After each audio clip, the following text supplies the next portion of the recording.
Bueno, en este ejercicio nos piden calcular el delta de G para esta reacción, la fosfocreatina convirtiéndose en creatina y generando ATPs. Esta reacción es muy importante porque esta molécula es una fuente de energía inmediata en el músculo esquelético cuando hay acciones, cuando se hacen esfuerzos muy grandes en cortos periodos de tiempo. Y además porque genera ATP en ausencia de oxígeno, o sea, de forma anaerobia. Y además otro dato importante es que esta reacción es catalizada por la enzima creatinquinasa, que en ocasiones se utiliza como un indicador cuando hay infarto de miocardio o cuando hay algún tejido que está dañado. Entonces la cantidad de concentración de esta enzima en el plasma generalmente se relaciona con infarto de miocardio.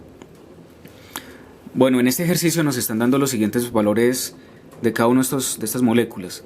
Dicen que de fosfocreatina tenemos 4,7 milimolar,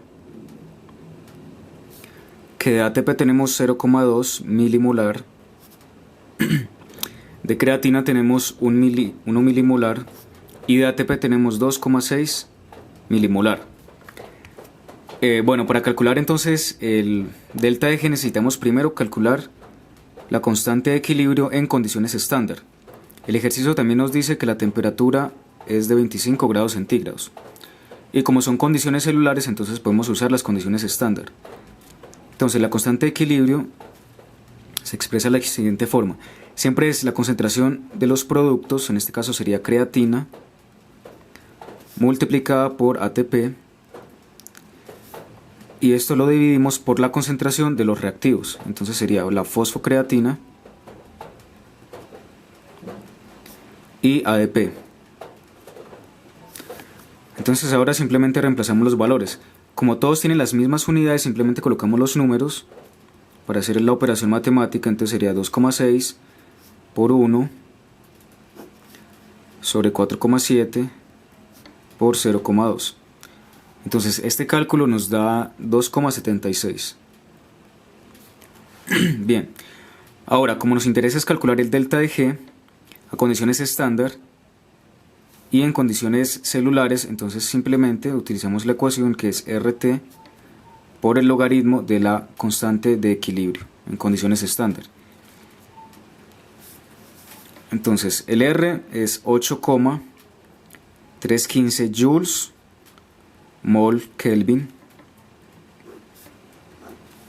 La temperatura dijimos que era de 25 grados centígrados, pero como tenemos que utilizarla en términos de Kelvin, entonces a esto simplemente le sumas 273. Entonces esto nos da 298 Kelvin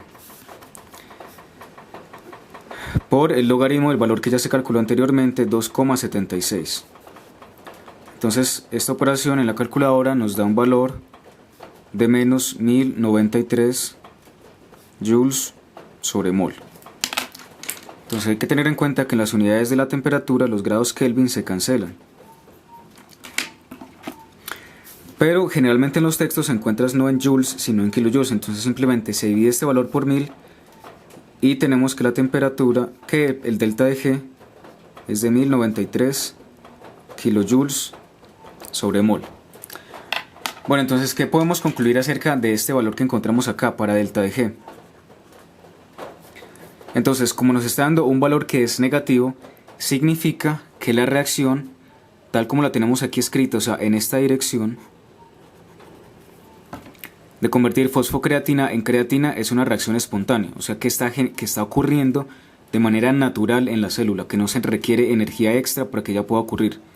Si la estamos leyendo en esta dirección, de izquierda a derecha. Eso es muy importante siempre a quién estamos considerando como los productos y a quién consideramos como los reactivos. Porque hay que darse cuenta que estas reacciones que tienen doble flecha significan que ocurren tanto de izquierda a derecha como de derecha a izquierda. Entonces, si nos hubiéramos puesto a analizar la reacción en esta dirección hacia atrás,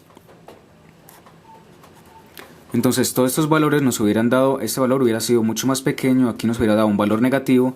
En consecuencia, toda la reacción sería K positiva y sería exactamente el mismo valor, pero con valor positivo.